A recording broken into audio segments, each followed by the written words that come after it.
किसान हुनुको छुट्टै मजा हो के छुट्टै मजा ल धन्यवाद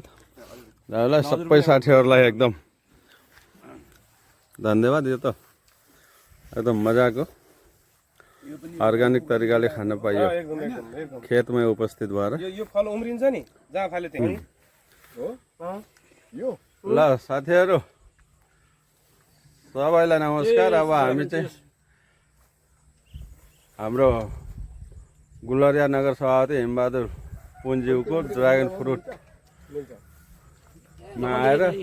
अर्ग्यानिक हिसाबले खायौँ ल सबैलाई नमस्ते बाई बाई कृषिमा केही लगानी गरेर म आत्मनिर्भर हुन्छु भन्ने साथीहरूले यसलाई पनि उदाहरणको रूपमा लिनुहोला भन्ने सन्देश प्रवाह गर्दै सबैलाई हार्दिक धन्यवाद सहित बिदा भएँ हस्त नमस्कार धन्यवाद हेम सर नमस्कार नमस्कार अब आज हामी सँगै 6 गतेदेखिको यात्रा निरन्तर छ आज हजुरको चाहिँ यो ड्रागन फ्रुट टुङ्गिन्छ आज कृषिमा धेरै चाहिँ अगाडि बढ्ने प्रयत्न गर्नुभएको रहेछ धेरै खुसी लाग्यो अब यो अनुगमनकै क्रममा छौँ के छ हजुरको यो बिजनेस प्लान कसरी सुरु भयो अब के थप गर्दै हुनुहुन्छ साथीहरूलाई चाहिँ यो कृषिमा प्रेरित गर्नलाई हजुरको सन्देश के छ अलिकति राखिदिनु अत्यन्तै राम्रो प्रश्न सोध्नुभयो मैले चाहिँ यो राजनीतिमा लाग्दै गर्दा बिजनेस प्लान पनि गर्नुपर्छ र कृषिमा विशेष गरी हाम्रो कृषि प्रधान देश हुँदै गर्दा कृषिमा चाहिँ फोकस गर्नुपर्छ आम नेपालीहरूलाई चाहिँ कृषि त गऱ्यौँ हामीले तर कृषि गर्दै गर्दा अलिकति आधुनिक तरिकाले कृषि गरौँ भन्ने चाहिँ मैले सोच बनाएको हो यो आधुनिक तरिकाले कृषि अगाडि बढायौँ भने हामीलाई हाम्रो नेपालीहरूको लागि कृषिमा चाहिँ भविष्य छ तर त्यो कुरा चाहिँ अलिकति सरकारले पनि फोकस गर्नुपर्ने अवस्था हुन्छ किनकि सरकारले ध्यान दिएन भने कृषि प्रधान देश भन्दै गर्दा यहाँ चाहिँ अलिकति ठुला बडाहरूले अहिलेको जुन बजेट निकालेको छ 2 करोड जसले लगानी गर्यो त्यसको लागि चाहिँ 40% छुट भन्ने कुरा गरेको यो चाहिँ गलत छ सामान्य मान्छेहरूले चाहिँ त्यो कुरामा 2 करोड लगानी गर्न सक्दैन आम सामान्य किसानलाई चाहिँ कसरी प्रमोट गर्ने भन्ने कुरा सरकारले ध्यान दिनुपर्ने अवस्था देखिरहेको छु ल धन्यवाद 2 लाख प्रयोग गर्ने हाम्रो अब यहाँ राष्ट्रिय स्वतन्त्र पार्टीको अरू जिल्ला कोषाध्यक्ष अर्जुन भण्डारी दाजु हुनुहुन्छ यहाँ यो फर्म अनुगमन गरिसकेपछि हजुरलाई कस्तो लाग्यो आफ्नो केही कुरा राखिदिनु त मान्छेले कोसिस गर्यो भने धेरै कुराहरू हुँदो रहेछ प्रत्येक चिजहरूलाई परिश्रम चाहिन्छ परिश्रम बिना केही पनि फल्दैन भाषण गर्नुभन्दा कामै गर्नु ठुलो कुरा रहेछ हाम्रो भीमजीले राजनीतिको साथसाथमा आफू चाहिँ एउटा किसान बनेर अनि एउटा चाहिँ राम्रो खालको एउटा यो ड्रागन खेती र विभिन्न खाले फलफुलहरू उत्पादन गरेर आफ्नो जीवन स्तरलाई माथि उठाउन काम गर्नुभएको रहेछ उहाँलाई चाहिँ एकदम सल्युट गर्न चाहन्छु बाँकी सम्पूर्ण साथीहरूले पनि यस्तै खालका नयाँ नयाँ बिजनेसहरू गरेर आफ्नो जीवन स्तर अगाडि बढाउनु हुनेछ र देशलाई पनि अगाडि बढाउन टेवा पुग्नेछ भनेर यस्तै काम गर्दै जाने हो भने कोही पनि हामीले श्रमको लागि मेहनत गर्ने मान्छेहरूको लागि काम खोज्दै हिँड्नु पर्दैन हामी बेरोजगार छौँ भन्नु पर्दैन आफूले काम नगर्ने अनि बेरोजगारमा आफ्नो लिस्टमा आफै नाम लेखाउने रहेछन् मान्छेहरूले काम गर्ने मान्छेलाई रोजगार जति मिल्छ र काम नगर्ने मान्छे मात्रै बेरोजगार हो हस् धन्यवाद दाजु खुसी लाग्यो दाजुको प्रतिक्रिया देखेर ड्रागन फ्रुट मजाले यो तेस्रो लड चलिरहेको रहेछ धेरै राम्रो हर्बो 99 स्याउ हो यो 1 वर्षमा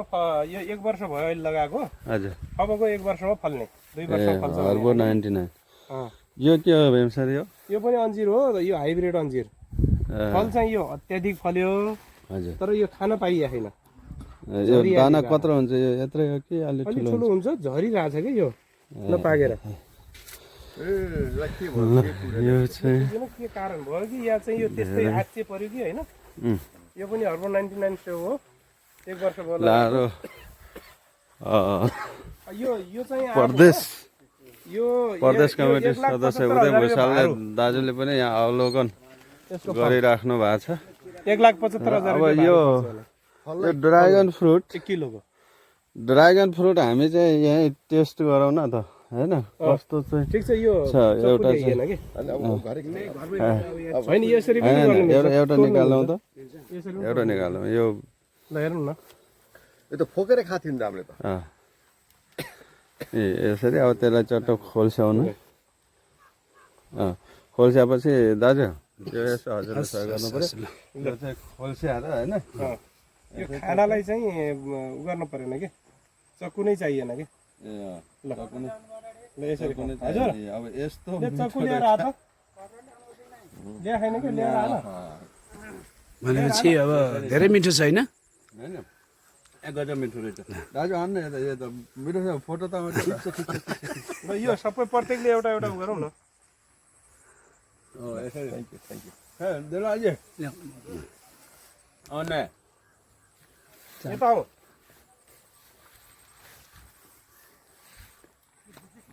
यति स्वादिलो चिज यो जताबाट कलाएर पनि हुन्छ तलबाट माथिबाट उतै बसेर खाउँला होइन होइन खाउँ त कलाएर खाउँ कि यहीँ बारीमै हो नि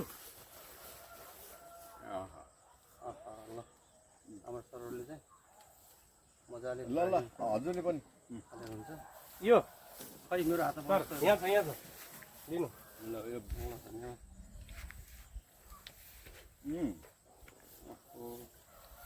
म ल्याउँदैछु एउटा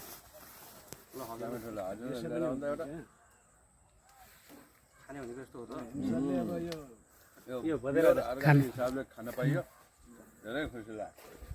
जिन्दगीको यो मेहनतले एकदमै सार्थकता पाउँदै जाओ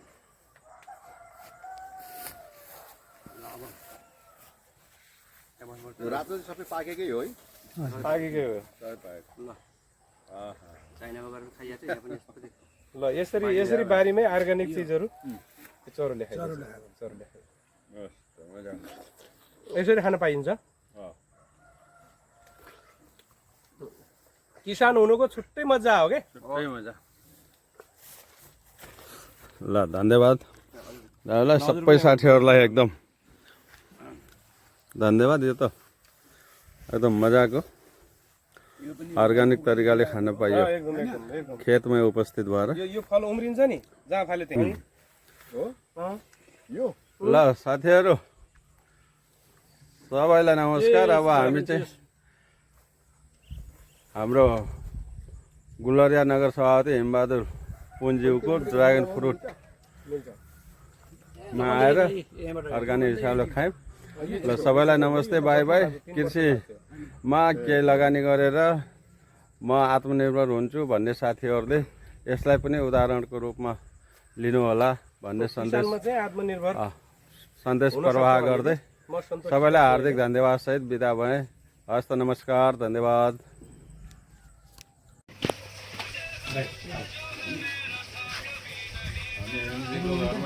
नै बोक्रा।